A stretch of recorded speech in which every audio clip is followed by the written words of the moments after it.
I think we're on, so we'll give it a few more minutes and then we'll start. Somebody give us a thumbs up or something to see if you can hear us. Good morning, everyone. We'll get started in just a few minutes.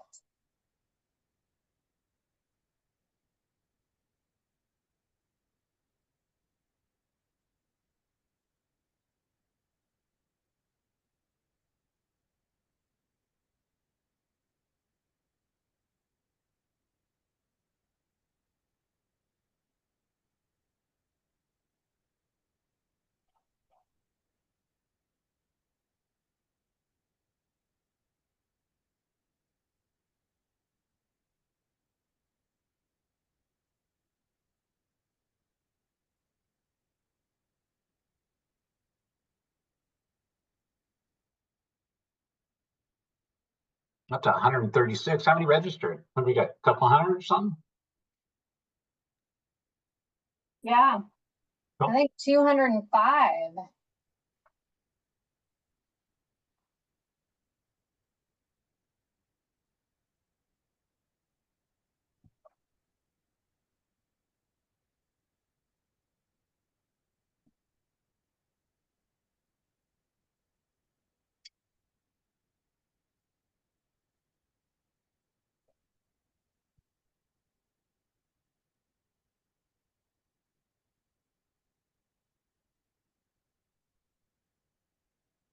Should we go ahead and get started?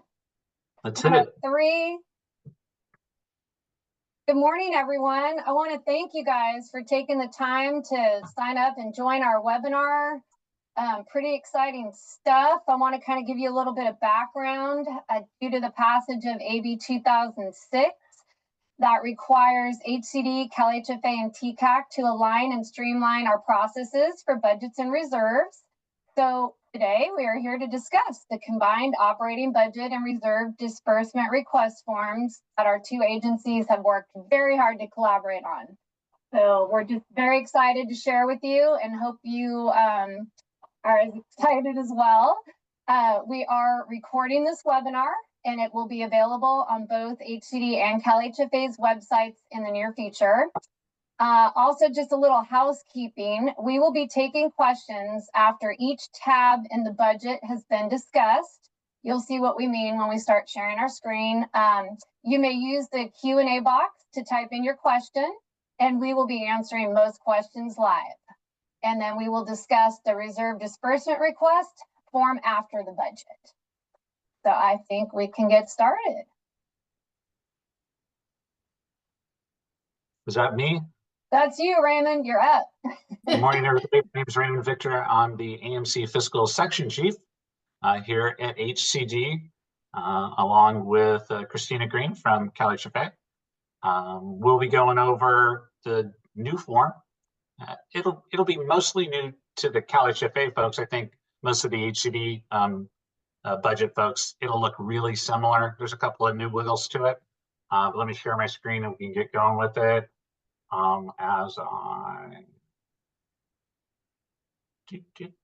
share screen. How about that? All right, can we see it? Not yet. How about I click share? Sounds good. So as Stephanie just said, working on a form that both us and CalHFA can use, HCD and CalHFA can use. This form will be located on both of our websites. We'll provide the link. We might be able to drop that link in the chat, or I can show it later on. Most of our forms are they're ready to go. I think both of these forms that we're going to be going over are on the HCD website currently, so Right. They're live and ready to go. Right, they will not be dropped in the chat though. Okay, they cool. are on our website. Perfect, perfect. The form, once you click on it at the HCD/CalHFA website, it's going to have I think 8 or 9 tabs at the bottom. The first tab is an instructional tab. It's going to go over each tab. Once again, the first one, please read what's new. You're going to get some messages possibly about enabling content, other specific directions. I'm not going to go, everybody can read it at their leisure. There's a section where you'll see 170, 170, and 72. That's tabs 2, 3, and 4. You're going to self-certify that we're submitting. The next 3 are for the green tabs. That's what we're going to do. The sponsors are required to complete the yellow tabs. And then the last 2 tabs, not really applicable unless you're going to use it in lieu of a CPA audit. We used to call it the 180, 181. But today, for the main purpose, we're going to go over tabs 2, 3, and 4. Click on the checklist one. It's going to be pretty straightforward. Sorry. You are going to enter the reporting period. Our first reporting period is coming up for the July 1 to June 30th fiscal year. We'd like to see everybody implement this form during that time. Budgets are due 60 days prior than the start of the fiscal year. So hopefully you can use this form in preparation. You'll see these kind of Q&A boxes, reporting period. It'll give information about each box. You can, if they get in the way, you can simply just drag it over to the right and it'll describe each thing. Reporting period, please enter the start and date. Start date of the reporting period. Pretty self-explanatory. Project name, county. If you have just an HCD loan, you're going to put the HCD number in there, the award number, contract number, however you want to describe it. And how does CalHFA describe it? You guys say it's Our project number. A project number. So either way, information. If there's multiple ones, you'll list them for one project. Whoever's preparing the form at the sponsor, the date prepared, phone number information to the right here. If your total number in this example, 100 units, if 80 of them are restricted, you're going to put 80. If all are restricted, you're going to put 100 or whatever your unit mix is. It's going to calculate a pro rata distribution. And you'll see that on subsequent tabs. For tabs 170, tab 2, 171, tab 3, and tab 4, you're just going to basically say, by selecting the applicable certifier type, basically saying that you're putting in information that is correct to the best of your knowledge. And then the authorized signer is going to fill out either drop-down menu, management, sponsor. Of course, these have drop-downs as well, yes and no's. Pick your type, your certifier type, put your name in. Clearly, president and CEO, that's what Stephanie usually goes by at work as well. So we'll just keep that example. So once again, sponsors, you guys are the yellow. Below that is going to be our approval section. You guys don't need to touch it. And below that, once again, this is only for projects not required to submit audited financial statements. If this is applicable to you and you have additional questions, we can go over it at a separate meeting, or you can reach out to me directly. Any questions on this tab? Pretty straightforward, I would think. I do want to also, first of all, hi everybody, I'm Christina Green, I'm the Assistant Deputy Director with CalHFA. I do want to address the number of restricted units.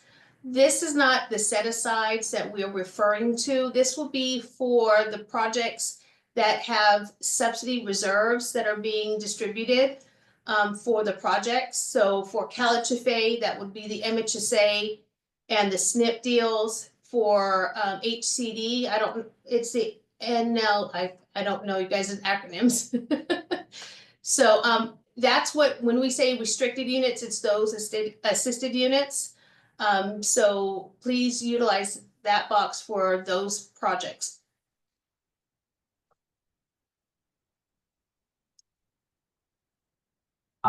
For tab 3, and definitely jump in, Stephanie, if you have questions or something pops up. Tab 3 is proposed cash flow.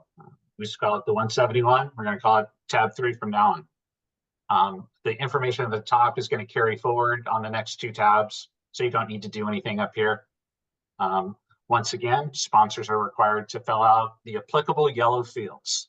So if you have income from restricted units and income from, and as you can see, it automatically did the split. We did an 80-10, 80-20 split.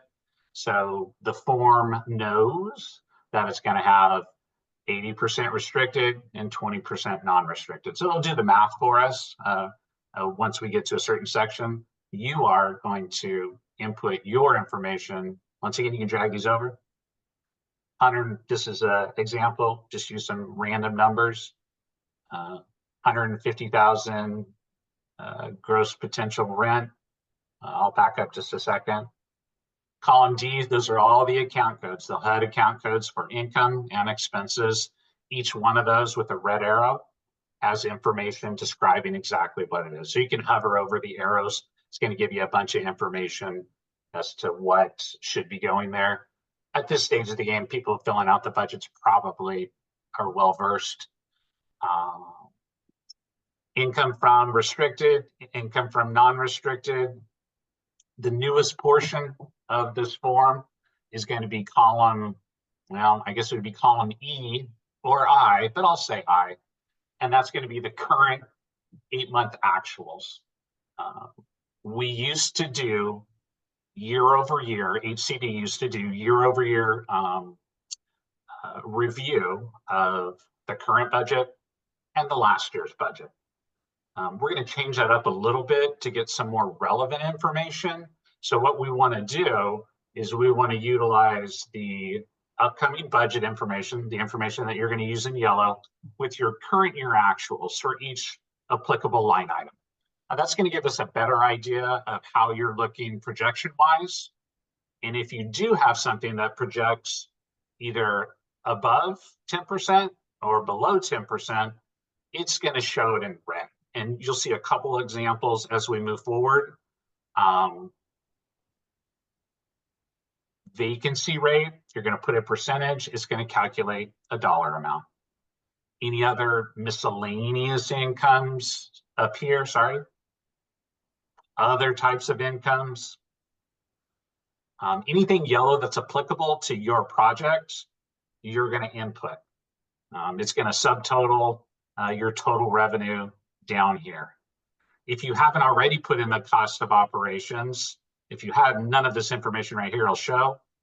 Before I jump to the next tab, any generic questions on this one? Raymond, we do have a couple of questions. Cool. So we'll start with Maria Bueno. It says, what about if the property has CalHFA number of units different from HCD?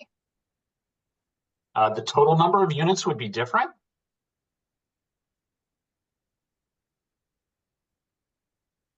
Maria, if that is okay, hopefully that answered your question. We also have Maria. She said restricted She units. said restricted units. So go ahead, Christina. Okay, so that's what I was trying to kind of address on the tab 2. Restricted units, basically, if it's a project that has MHSA or SNP, as an MHSA or a SNP program for CalHFA, you would use that number there. For HCD, Raymond, what are those programs that you have where you have the split, where you have to have the bifurcated expenses?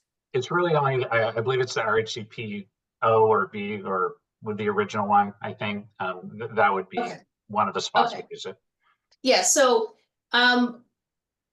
the projects that we have that require a bifurcation of expenses and income, they don't full overlap each other. HCD and CalHFAs, they don't overlap each other. So if it is an NPLH project, you will put the restricted numbers there. If it's an MHSA or a SNP, you will put the restricted number of units there. I see that for the 8011 program, you're requesting about the 8011 program. 8011 program does not require budgets to be submitted, so you don't have to worry about completing this form.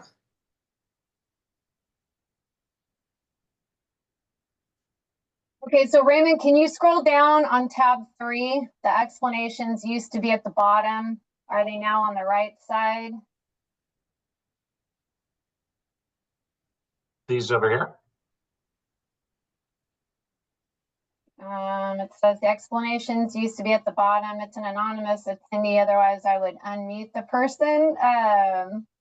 Well, let me Yeah. keep going a little bit further on tab 3, because I think I stopped short. Okay.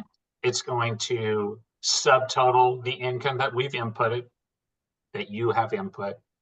We are also going to list your financial expenses, first mortgage, second mortgage, HCD, CalHFA monitoring fee in the yellow sections. Any type of reserve requirements would go here as well.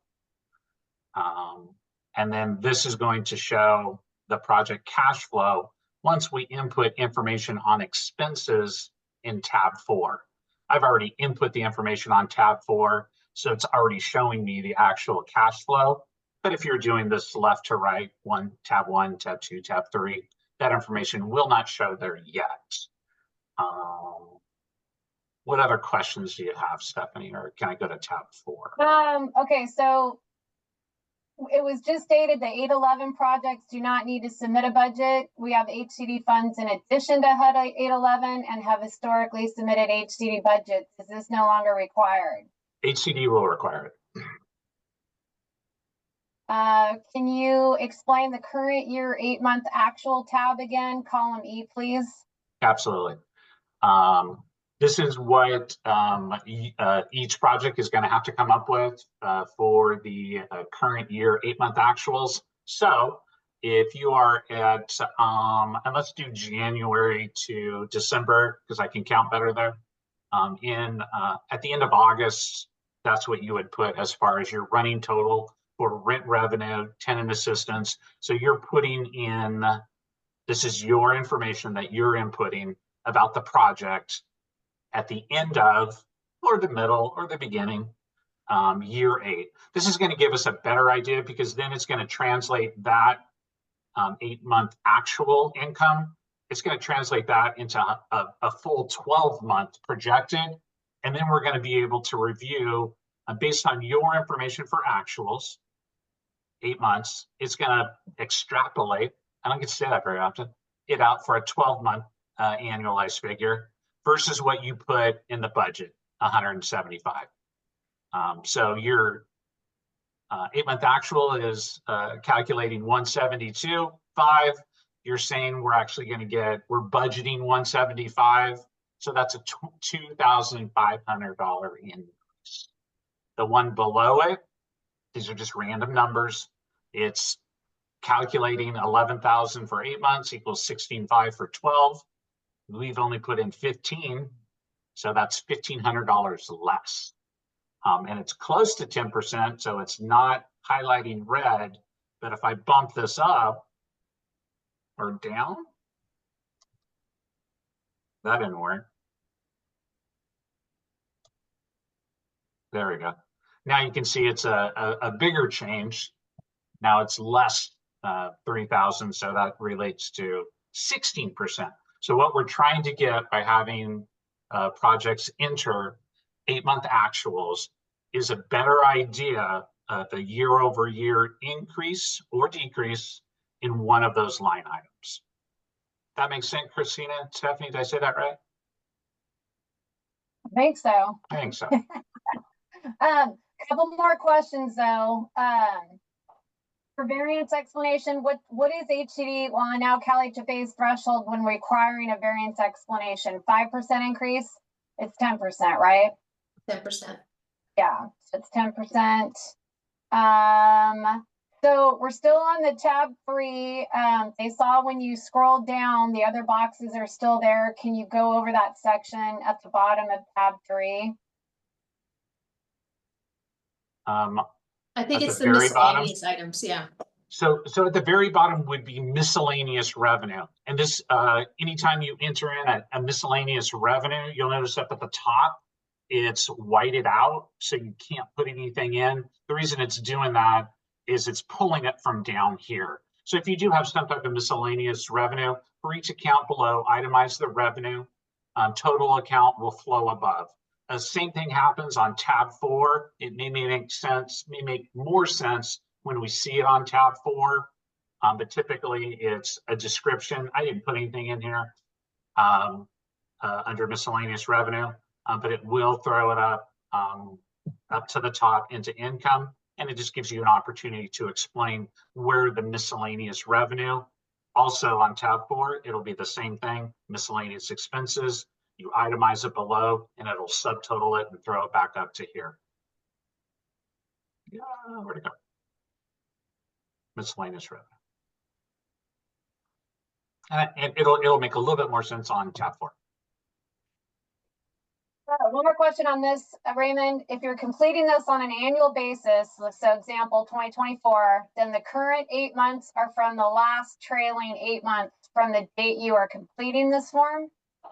Yeah, so once again, I'll use January to December as your fiscal year. Yeah, that'll be much easier. For the January to December, those are due in November of the prior year.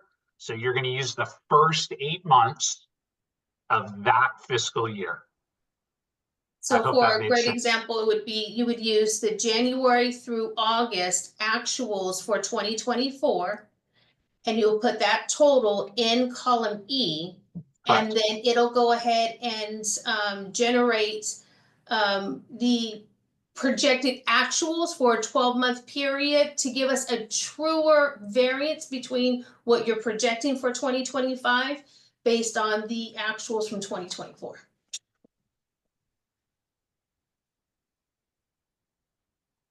And as always, as folks are actually doing these in a live scenario, any questions that you may have, whether it's CalHFA or HCD, please reach out to your appropriate rep with either department. We'll definitely get back to you as soon as you can just call us, email us with your questions, definitely be able to answer them one-on-one based on your scenario.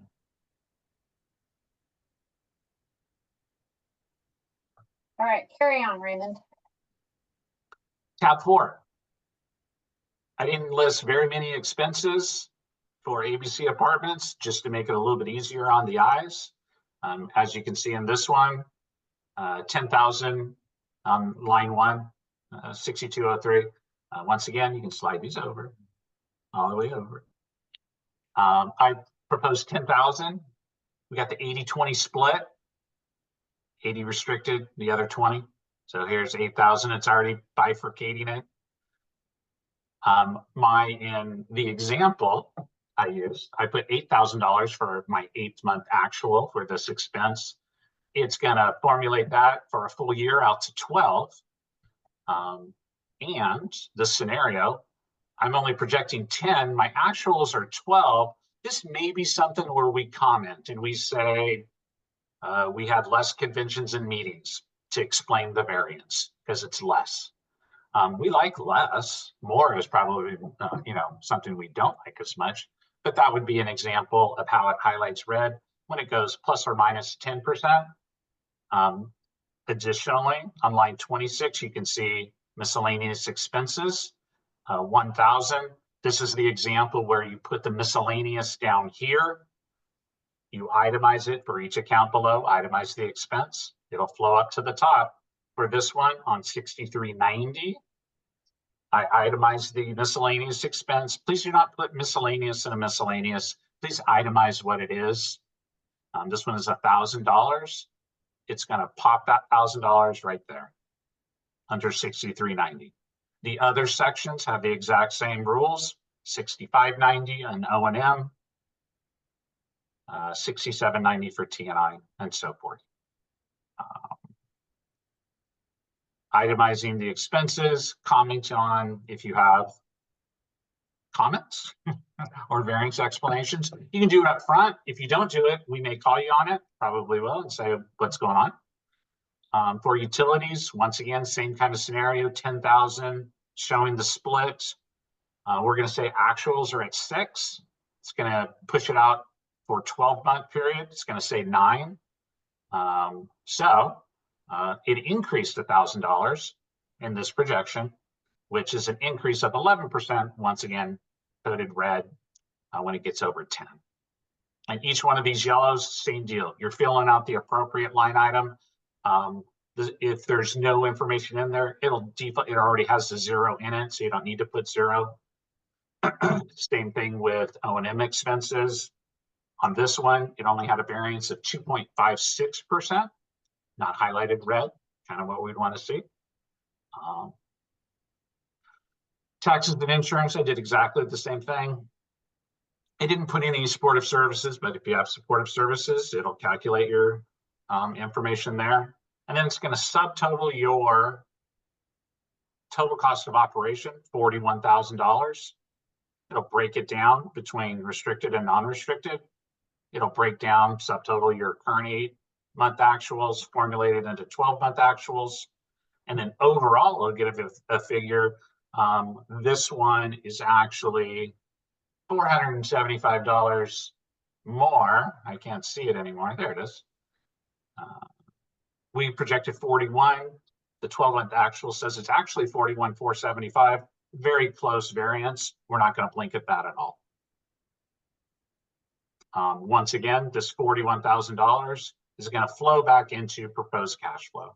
And here it is right here. Our income less our expenses, the cost of operation, gives you a subtotal of $147.50, less financial expenses, mandatory debt, lease payments, whatever miscellaneous information you want to put in there. Reserve deposits for various reserve accounts. You can put them in and describe them as needed. Once again, these are annual deposits, so most of the operating reserves don't have an annual. Most of the transition reserve don't have an annual. That being said, it's going to give you your bottom line projection. 36,550 is the projected cash flow for this project. It'll do the splits between restricted and non. It'll show 27,850 over 8 months, push that out to 12 months, and show a variance. Last year, in this projection, it's showing 41. It's a little bit more than what this year projection is. So income is decreasing by 12%. And it could be a simple explanation. We had a higher vacancy rate this year versus last year. Something to that effect. Raymond, excuse me for interrupting. We have several questions on the actuals. I just want to make sure we get that talked out. So the first question, what if there is an out of the ordinary expense during those 8 months? Will that be taken into consideration when calculating? Okay. Absolutely. Yeah, you would just note it. Yep, if they put it in the comment section, it should clarify that one-time expense. Like a legal expense, one time, we had a lot of evictions, whatever the case may be for that 8-month actual. Once again, these are projections. It's only an 8th month, we're using 8 months. That next 4 months of the year, all sorts of stuff could go. We're just taking a snapshot in time and trying to get a really good representation as opposed to what we used to do, which was use last year's budget, which, that's a dated document at that point. So we think this is a much more better way. That's not well said. Anyways, next question. Should management use the project monthly financials to generate the 8-month actuals? Yes. What is the threshold for comments? Say again. What is the threshold for comments? By thresholds, we would like you to be as succinct as possible. If you need to elaborate on something, you could always attach it to the email when you submit the form and say, or you could reach out to your HCD/CalHFA rep to maybe discuss the scenario, and maybe you don't have to put, or are you talking about a dollar threshold? That's what you're talking about. I bet. Not exactly sure. It was just stating threshold. Yeah, I bet that's what they're talking about. Not my interpretation. If it's a dollar amount, anything above 10% on expenses, we'd want to see an explanation. Very generic information. We'll call you out on what we think is most important for sure, but we appreciate your comments on variances. So, okay, and then another question, your current example, Raymond, using July to June, 8 months would not be January through August, as I guess you stated, but rather July to February. Yeah, I should have made this reporting period January to December to kind of equal to my examples, but you're absolutely correct. If you're using the July, you use July, August, September, October, November, December, January, February, maybe. I might have missed a finger there. I forgot. But yeah, that's correct. Whatever the first 8 months of your fiscal year is, that's what we're going to try. We want you to use. Okay, perfect. And then does the comment section wrap? I can't remember that either. I don't know if it wraps, like if you're really wordy. Kind of. Okay. You'll squeeze it in there. Or you can put see attached explanation on email, something like that. Or you could just simply reach out to your HCD/CalHFA rep if you want to discuss it prior to updating your budget. Okay, I think we cleared all the open questions. If not, please feel free to type in your question. Thanks, Raymond. You're welcome. So that's it. You guys are responsible for the yellows. Once again, tab 1's instructions. Tab 2, you're going to describe the property and sign off on what you're submitting. Tab 3, that's income and financial expenses, other financial expenses. Tab 4 is your operating expenses, proposed cost of operation. If you do have questions on the form as you guys are working through it for the first time, do not hesitate to reach out. We definitely want to get everybody up to speed. If any other formulaic issues pop up, definitely let us know. We're pretty sure we got it dialed in, but you know how it goes on Excel documents, right? But yeah, I think that's about all I had. The other tabs, you don't have to worry about them. The green ones are for HCD on our approvals. Christina, anything else to add from tabs 1, 2, 3, and 4? No, I think you covered everything. Okay, Any hold more on. questions? We have 2 more. Oh gosh, 3 more questions. Okay. Cool. Tab 4, payroll and real estate line items. Is the increase being capped at this 2.56%? No, it's not being capped at that. That was just the example that Raymond used on this form. Yeah, so this is under, if it's this line item that we're looking for, this is this miscellaneous expense. Is that what the line item we're talking about? No, it's the payroll. It's the one down below, a little bit further, right there. Yeah, this is an example. Last year, the proposed budget is 10. Currently, it's at 65, running about the same. Annualized, it's going to be 97.50, so it's 250 less. So small decrease in that expense. So the variances that CalHFA and HCD are looking for is anything above 10% or going below 10%. Meaning Yeah, what's the scenario? -10%. Okay, so a couple more questions. What level of detail do we need to drill down on the miscellaneous expense categories? We will, once again, do not put a miscellaneous cost in here. Don't say miscellaneous for $1,000. What we would like to see is what would be a good example of a miscellaneous admin expense. You would label it Stamps. IT bill from something to fix copier or something, a very generalized. If we have a question about it on these miscellaneous ones, we'll definitely reach out as much as you can to tell us what exactly it is. If it doesn't fall under one of the generalized categories of the 4-digit codes, this is the catch-all, 6390. And will there be a different budget worksheet for projects with MHSA? No, this is the budget that you will be using for MHSA. Okay. Will we be using the same form for end of year commentary or audit results? This is the budget. Your audit is going to be your audit. Yes.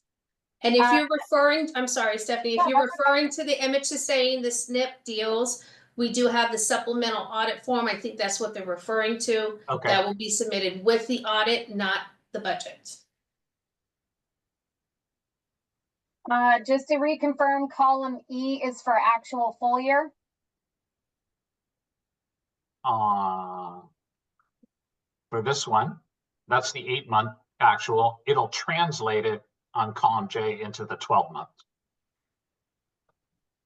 And then one more, can we override supportive service related expenses to allocate 100% to assisted units, or are all of those expense items treated based on pro rata?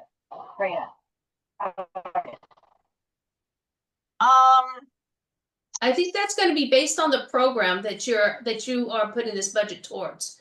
So because, yeah, go ahead, Christine. No, go ahead, Raymond.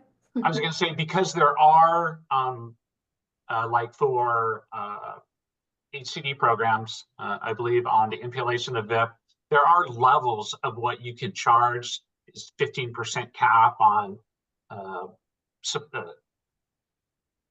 supervisor salary. I don't have the form in front of me, but there are certain caps that you need to put in there. I do think that there probably is a way to get around that.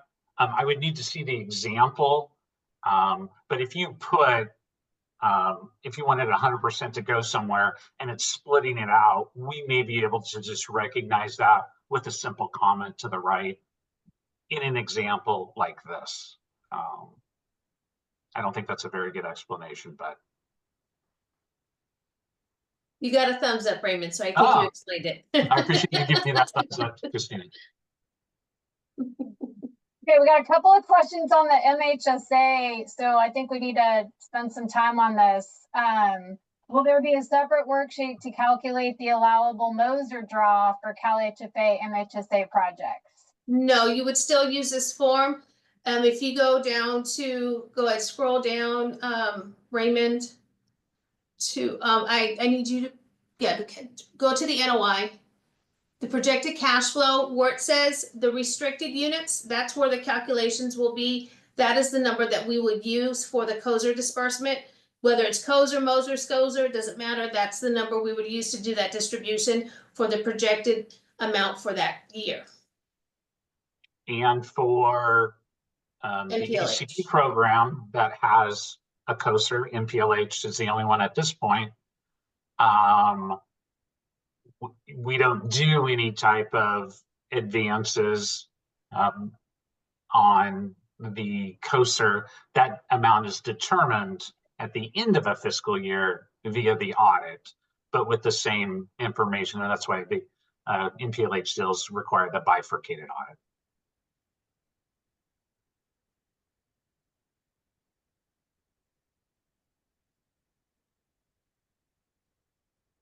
What else you got, Stephanie? I think that, what's commercial proposed mean? If you had a commercial income and our expenses that you were proposing, vacancy rates, you would just simply enter it in. I did not enter any commercial expenses and or income. It would be specific to your project. Is the restricted units section only for CalHFA, or do we also list MHP units there? For our purposes, you would not, and this is where it gets program by program. If you're trying to determine a specific expense for the restricted units, you would use this formula, the 80 over the 20, whatever the restricted units is. For our purposes, like an MHP deal, it's 100%. Everything's restricted because there's income restrictions on all of them. The manager units are determined as restricted. So it'd be 100 over 100. So everything in this example on costs would just be under this. 100% would go to them. Hope that answered that question. You did. And yes, as I announced in the beginning, we will have a recording of this in the near future. And the operating budget is on HCD's website currently. Christina, is it on CalHFA's as well? Yes, it is. Okay. Someone did ask for the links to our website. I posted ours in the chat. Christina will get CalHFA's.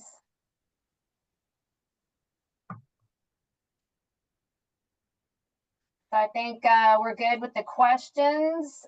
Did you want to go over the reserve disbursement form? Only if I can hit the share button again. There we go. So I think at this point, this is a bit of a change for HCD. It'll probably look more like the CalHFA reserve disbursement request. It's very similar. It's not going to be super complicated, we hope. Once again, you are filling out the yellow. We will do the approval amount over here. You are going to tell us what type of replacement reserve it is. Once again, you're going to label the development, the award, contract, loan number, however, whether it's HCD or CalHFA, total number of units, the type of reserve request you're submitting, a dollar amount. It's going to subtotal. If you're doing a replacement reserve and an operating reserve, yeah, one per. And I think it says it over here, must select only one reserve account per disbursement. So if you have a replacement reserve and an operating reserve, you can't combine them. It has to be separated out. We do have some comments in red that are super helpful. Minimum balance of 1K. For reserve health accounts not held by CalHFA, we have the requirement. We want to see the bank statements, the HCD requirement of the reserve account. And I think that's because CalHFA holds their own reserves, correct? Yes, and also there are some replacement reserve requests that get submitted through where CalHFA does not hold the replacement reserve, so the bank statements have to be attached to the request as well.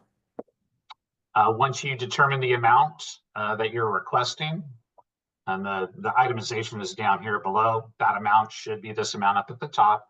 You're going to put in the current balance of your replacement reserve. It's going to magically calculate what your ending balance is. It'll come over to the right and give us a per unit for your project. We would like to see it above $1,000. Of course, each project is unique. They may have other needs. It may need more. It might be okay to be less. Each one of those up here in this box, it won't let me highlight nothing. Anyways, case by case basis. So you would want to definitely reach out with your representative, whether at CalHFA and or HCD. Here's a newer section, especially for HCD.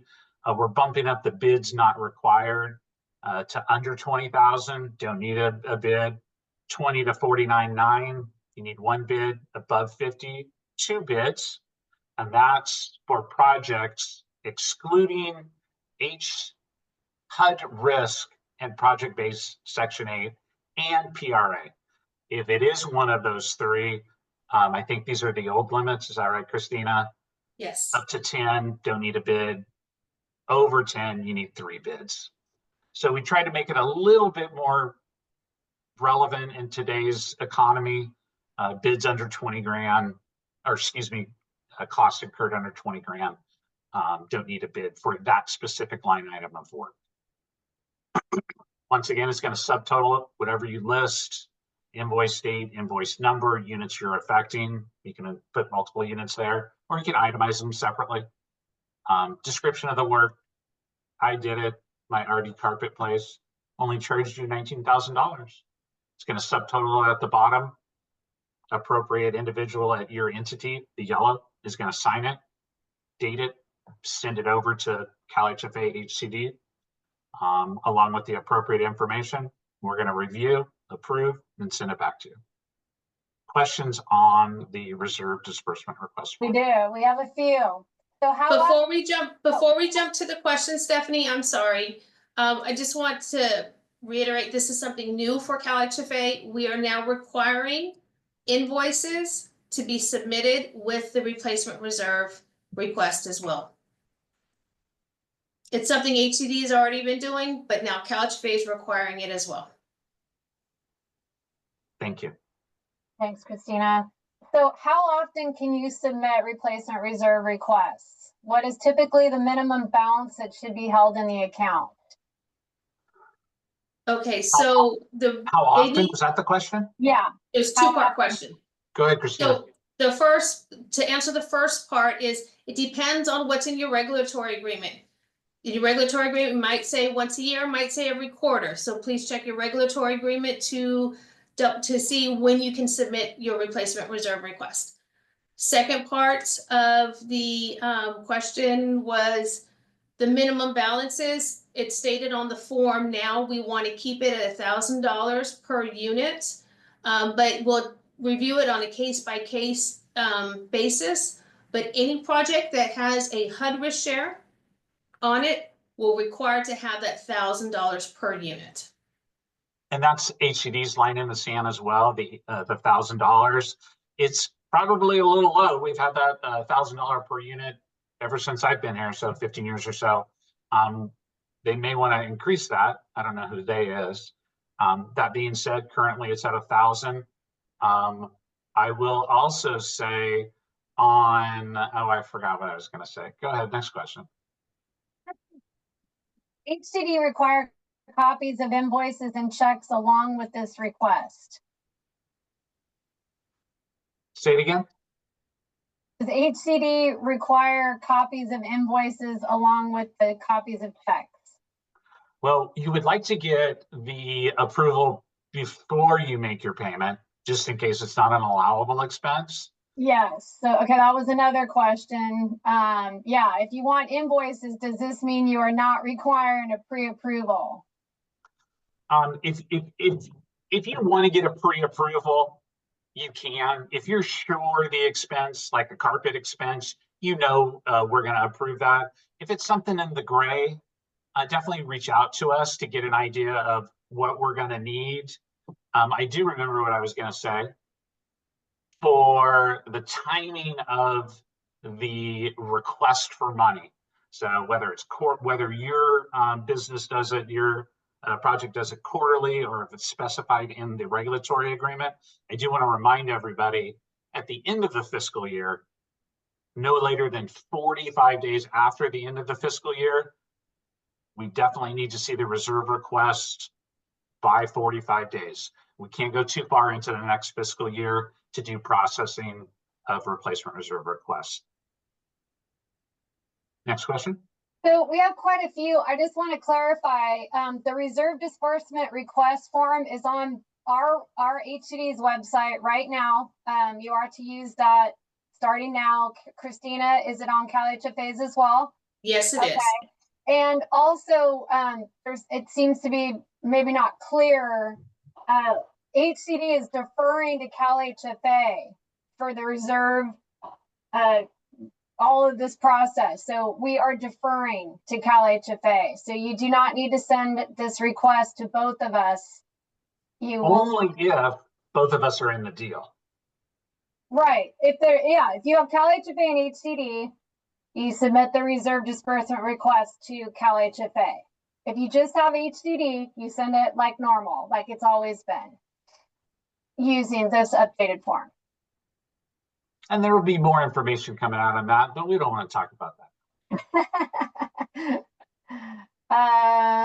Let's see. Lots of questions on this. When will the replacement reserve guidelines be updated to mirror the information on this form? So sorry. Were you guys going to answer? Yeah, we said soon. We both said soon at the same time, okay, Stephanie. That's funny. I was waiting for the answer. Okay. I think the vast majority of the information in the replacement reserve guidelines is still very accurate. Some of these updates, we definitely want to get there but it has to be approved by both CalHFA and HCD, so it's a bit of a tedious process.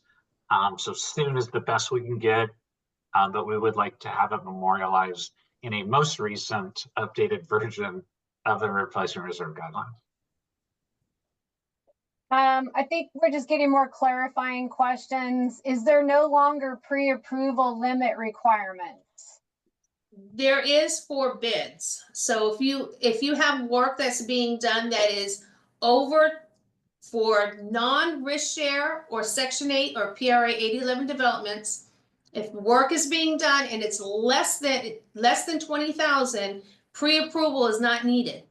If it's over 20,000, based on the guidelines, 20,000 to below 50,000 requires one bid for pre-approval. And then 50,000 or more is two bids pre-approval.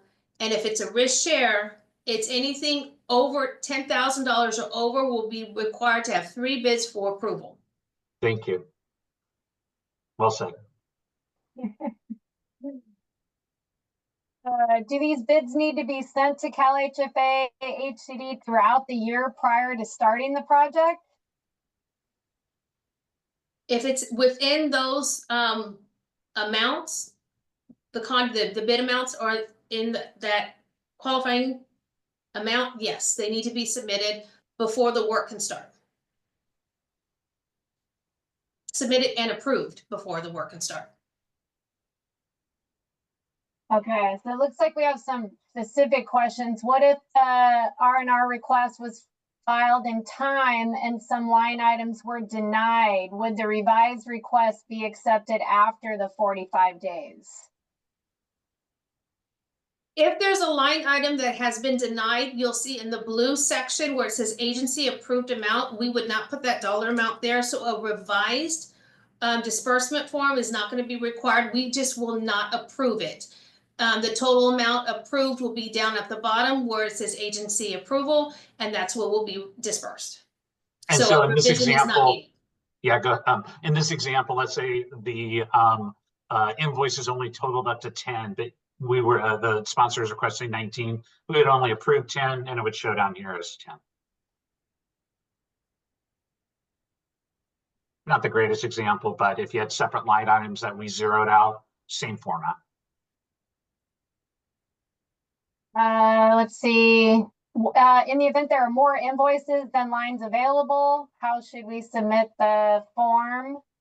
You can do see attached and subtotal them in an email.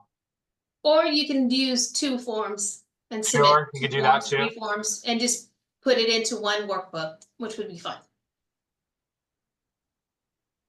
Let's see. Do you still need copies of the bids to be submitted? Yes. Based on the dollar amount.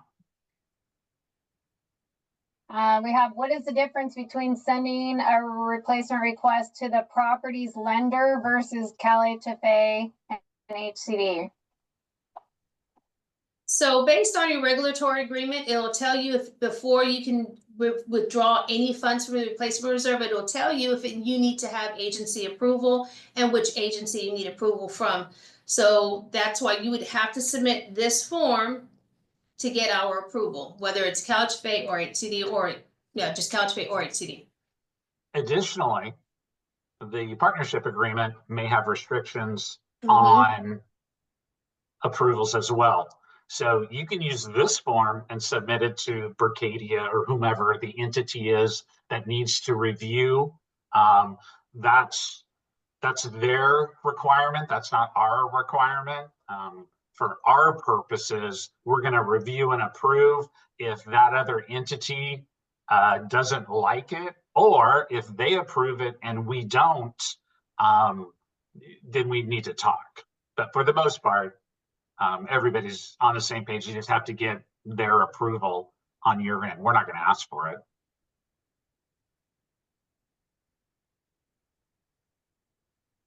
Okay, a lot of questions on that. Who do we submit the request to? How do we find our HCD and CalHFA rep? Do we go to locate on the website? Currently for HCD, the replacement reserve forms. And once again, on the HCD website, and dare I try to pull it up and show it? Give me a second. We do have a lot of good information. While you're pulling that up, Raymond, we have another question. As auditors look for the RR approvals from CalHFA and HCD, can we obtain a statement from HCD that states we defer to CalHFA for properties that have both agencies? The regulatory agreement will spell that out. And also just to state that this disbursement form says CalHFA and HCD, so it should cover you with the CPA. I don't know if this is going to drop right over. Can we see this? No. Can you see the HCD website now? No. No, just the form still. Let me unshare and reshare. And while Raymond is doing that, for those of you who need to find out who your CalHFA analyst is, all you have to do, if you don't know who it is, you can submit the RFR or the budget to our general email box, which I'm putting in the chat now. And you can go ahead and submit it there. And it'll get directed to your analyst, and they will reach out to you with any questions and with approvals. And same thing can be said, if you don't know your HCD fiscal and occupancy rep, I would be surprised, but you can always, we have a generic inbox that you can send a request for information to.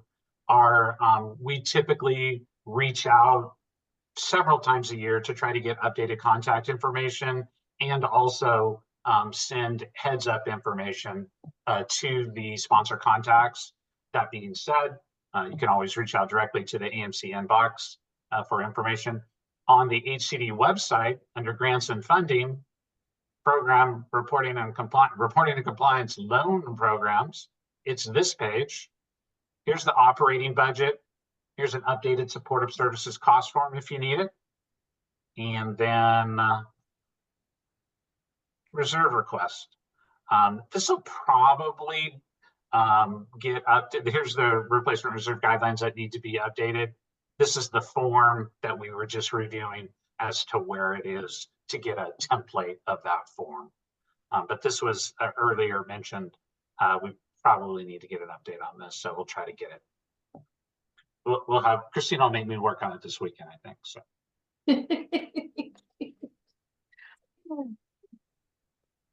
If you do have other questions about contact or whatever, definitely reach out to myself or Stephanie for HCD.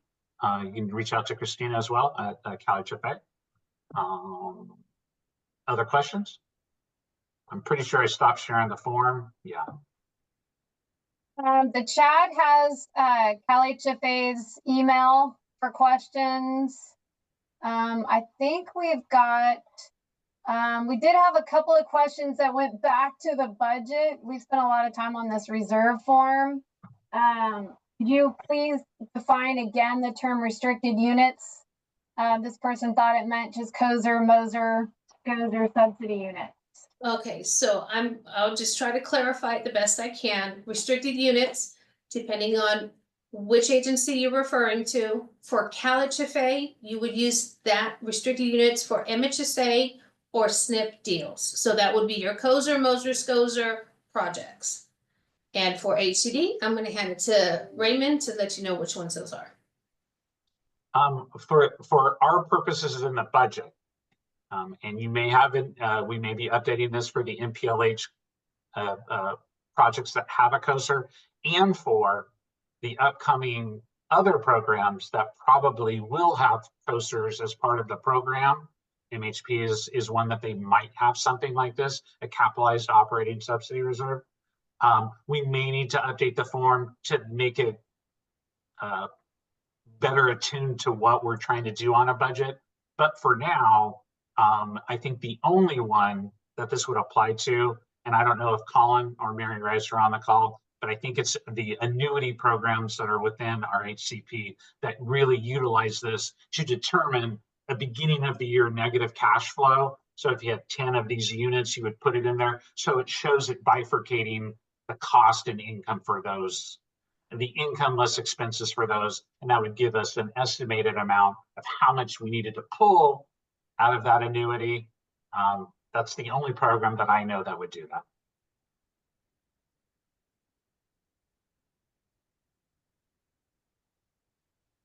Okay, so I'm getting feedback on they don't see the email address in the chat.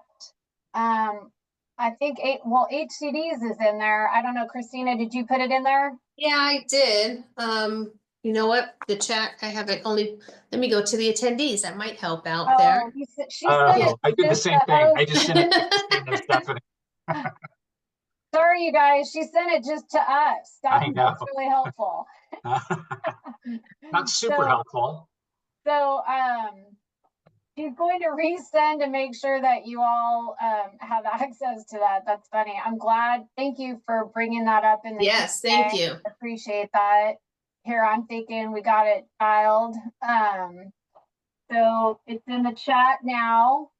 I think we've answered all questions. If you have, I see a couple of really specific questions, so please reach out to your HCD or CalHFA rep on that for reserves, asking if there's not enough money in the reserves.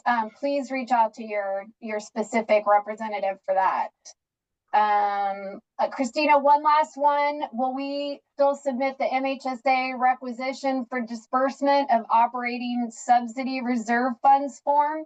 Okay, can that be any longer? But do they have to? So I do believe that is the actual COSA request form. So yes, you would submit that with it. Okay. And I think we got them. They're still saying not in the chat yet. Oh, and then do we still need to complete the MHSA rent roll form for the annual budget? Yes.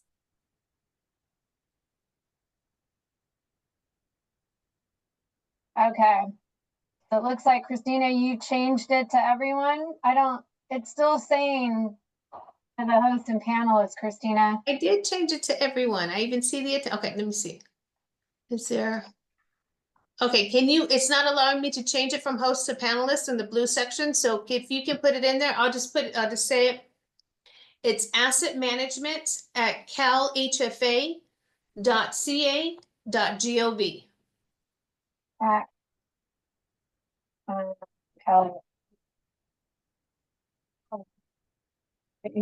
Asset management at calhfa.ca.gov.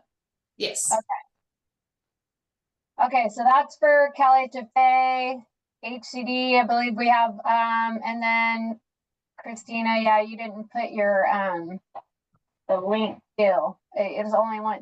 Yeah, the link, it only went to you guys. I don't have access to the attendees to their chat for whatever reason. Okay, let me see if I can do that. So I just put CalHFA's website on there as well. Is the SRI still only required by HCD? Yes, that's an internal HCD form. So I think we've covered all of our questions. Like I said, if you have any more specific questions, please reach out to your CalHFA or HCD representative. I want to thank you guys. Thank you for your time. We got done way quicker than what we had slotted for. So hopefully we give you an hour back of your day to enjoy. And like I said, just please reach out to those emails if you have any questions. And thank you guys very much. Thank you.